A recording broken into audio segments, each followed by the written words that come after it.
मामाच्या गमती जमती या माझ्या YouTube चॅनलमध्ये पुन्हा एकदा तुमचं स्वागत आहे। आज मी घेऊन आलो आहे आपल्या बालगोपाळांसाठी झटपट भिंगरी बनवण्याची कृती।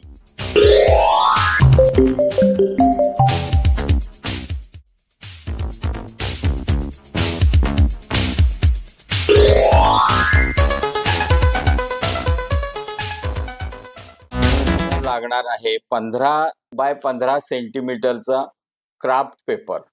यामध्ये तुम्ही कोणतेही कलर घेऊ शकताय। प्रत्येक क्राफ्ट पेपर मधून आपल्याला एकच पट्टी लागणार आहे कागदाची, तर ती साधारणतः 1.5 सेंटीमीटर रुंद आणि लांबीलाही 15 सेंटीमीटर अशी एक पट्टी प्रत्येक कागदामधून आपल्याला घ्यावी लागणार आहे। चला तर ही 1.5 सेंटीमीटर बाय 15 सेंटीमीटरची पट्टी आपण कापून घेऊयात।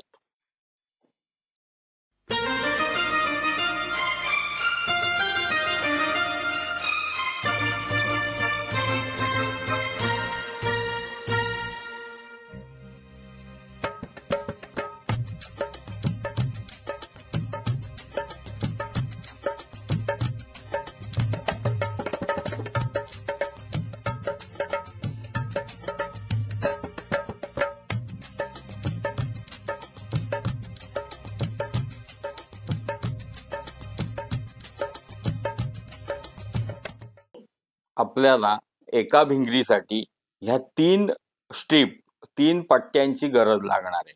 मी आता 2 भिंगऱ्या बनवणार आहे म्हणून ह्या 6 पट्ट्या एकूण कापून घेतलेल्या आहेत। एका भिंगरीसाठी 3च लागणार आहेत। आता लक्षपूर्वक बघा की झटपट भिंगरी कशी बनवायची। आता ही एक स्ट्रीप घ्यायची, हिला बरोबर मध्यभागी फोल्ड करायची अशा प्रकारे आणि बाजूला ठेवायची। दुसरी स्ट्रीप घ्यायची, तिलाही मध्यभागी फोल्ड करून बाजूला ठेवायची।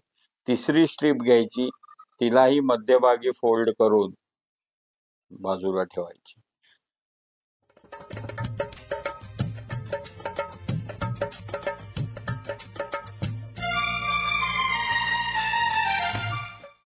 आता पहा, या 3 पट्ट्या ज्या फोल्ड करून घेतलेल्या आहेत त्याची ही उघडी जी बाजू आहे त्या बाजूकडून आपण दुसरी एक जी पट्टी आहे तिला या प्रकारे अडकवून घ्यायची आहे।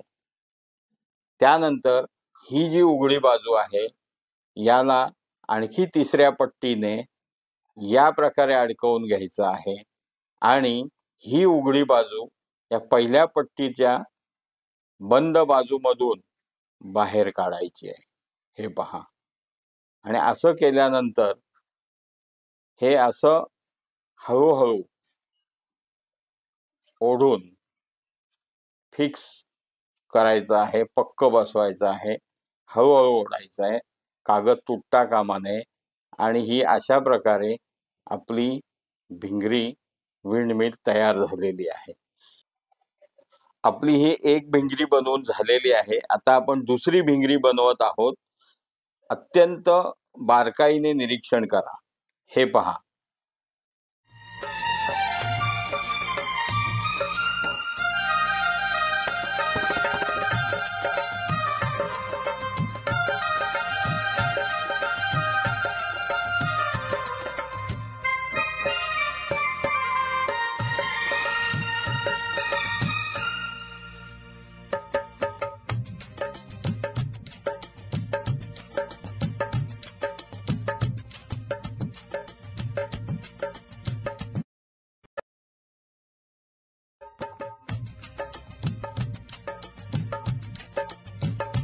अशा प्रकारे ही दुसरी भिंगरी सुद्धा तयार झालेली आहे। आता या तयार झालेल्या भिंगऱ्या फिरवण्यासाठी आपल्याला लागणार आहेत 2 शाई संपलेले फुकट गेलेले स्केच पेन। ह्या स्केच पेनना या ग्लास मध्ये एखादा पदार्थ किंवा तांदूळ, गहू किंवा रेती भरून ठेवायचं आणि त्यामध्ये हे उभे करायचे आहेत स्केच पेन। ह्या उभ्या केलेल्या स्केच पेनच्या टोकावर ही भिंगरी अशा प्रकारे ठेवायची आहे।